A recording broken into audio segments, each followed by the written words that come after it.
Let's start with finding your perfect mouse sensitivity because a lot of you guys are doing this wrong, specifically DPI. If you don't know what DPI is, it's basically the sensitivity at which your mouse moves within Windows, and then you change your in-game sensitivity to basically slow it down or make it feel faster than your Windows sensitivity. And I'm seeing a lot of people out there who play on just ridiculously fast DPIs, and it's just absolutely not necessary. There's a study out there on YouTube, I can't remember the YouTuber that actually uploaded it, but 1600 DPI actually gives you the least amount of input lag possible, and going up above 1600 DPI actually gives diminishing returns, and it's actually pretty pointless to use. But personally, I play on 800 DPI because I think that DPI feels great within Windows, and 1600 DPI is just way too fast for me. A lot of people who play mouse and keyboard games professionally will even play on something as slow as 400 DPI because the input lag that is mentioned in that video is not really noticeable whatsoever in real time, and it's really just what feels good to you in Windows. So to start, I would recommend choosing a DPI between 400 and 1600 that feels good to you,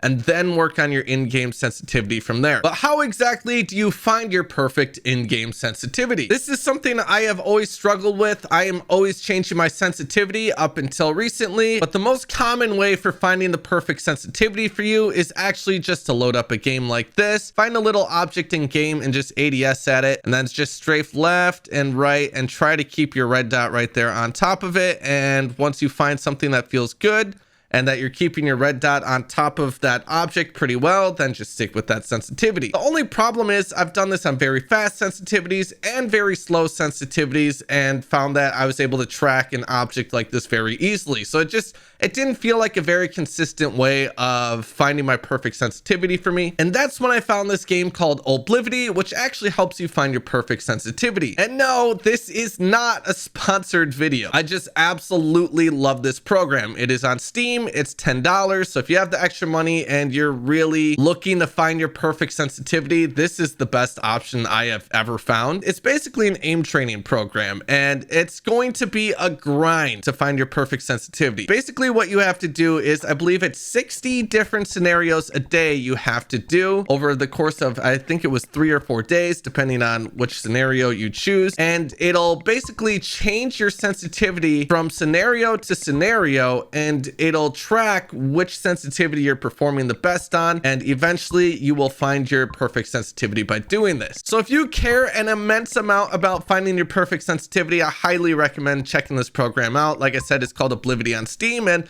this is not sponsored. I just love the program. Like I said earlier, I play on 800 DPI, and my in-game sensitivity here is 4.7. And I know a lot of you out there are probably thinking that is very slow. And if you're one of those people who think a sensitivity like this is very slow, you probably need to lower your sensitivity and just get used to using your whole arm to aim. And your aim eventually is going to thank you for it once you do get the hang of it. So something under the show more options here is air vehicle sensitivity. Now in Warzone 1, flying the helicopters on mouse and keyboard on a slow sense was just absolutely abysmal.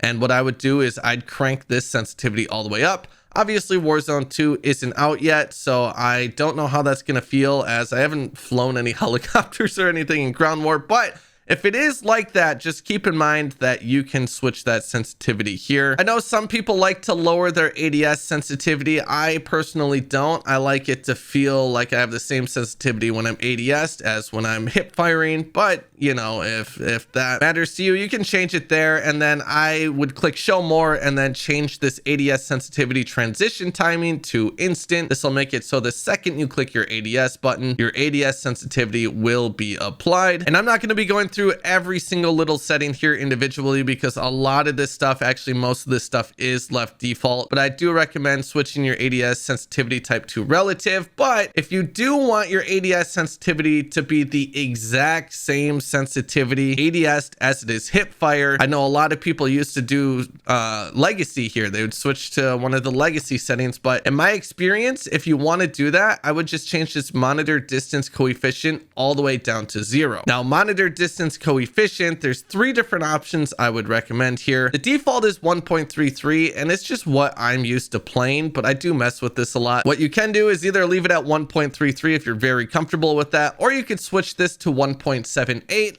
And by switching this to 1.78, it's going to make your sensitivity feel the exact same when you're ADS, no matter what scope you have, as it is hip firing. So it can help you with consistency. And like I said, the other option is you could put this to 0 and it'll make your sensitivity the exact same across the board, whether you're hip firing or in a sniper scope or a lower zoom sight like a red dot. The problem I find with that is when you do have that exact sensitivity, when you ADS with something like a sniper scope, the sensitivity, it just feels extremely slow because of the high zoom, even though it is the exact same sense as your hip fire. So I don't really recommend doing that, but if that's what you want, go for it. I personally just leave it default because I'm used to it. I also would not recommend changing your sensitivity per optic.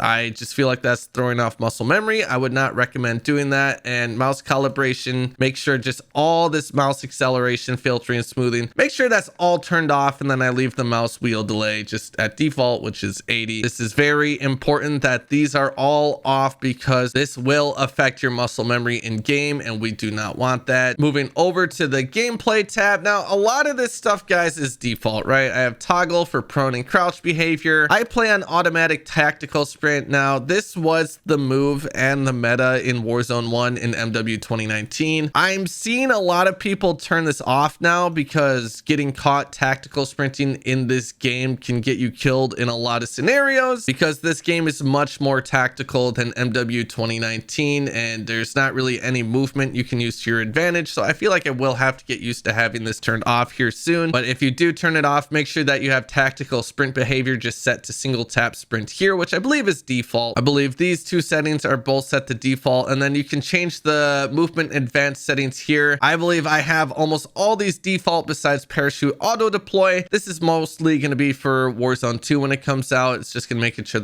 so the parachutes don't auto deploy when I'm dropping in, so I can pull my parachute at a much lower height so that way I can get a quicker drop on people. But otherwise, pretty much all this under here is default. Obviously, we want our aim down sight behavior on hold. If you're using toggle for that, that's just kind of weird. And yeah, almost everything here is default again, besides armor plate behavior. I do have on apply all. I don't think there's any scenarios in Modern Warfare 2 where you even put on plates. I mean, maybe in campaign. So this is mostly going to be for a Warzone 2 feature, but make sure this is set to apply all. So you just click your armor plate button and all your plates are put on. Going into the combat advanced settings here, again, this is literally all set to default, guys. I don't want to waste your guys' time. And then scrolling down, I have vehicle camera recenter turned off so it doesn't automatically recenter on me. And then the rest here are all default once again. Moving on over to my keybinds. Now, guys, keybinds are really personal preference and whatever works the best for you, but I will go through all my keybinds and you can copy them as a starting point, I guess. But some of my keybinds are a little weird because if you didn't know, my hand is deformed. So I have trouble pressing the 2 button. So I don't have anything bound to 2.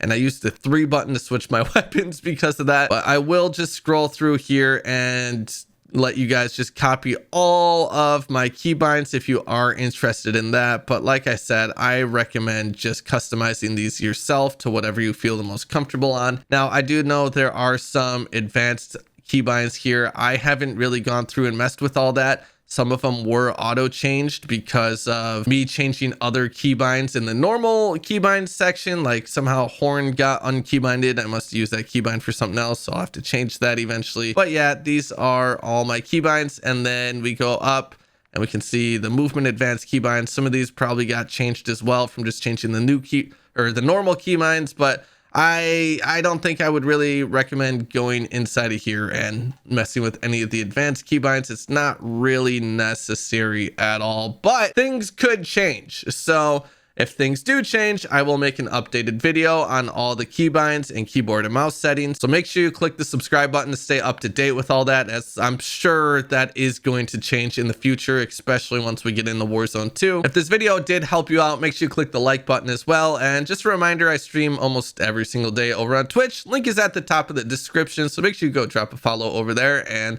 I'll see you guys in the next video. Here's the web. Peace.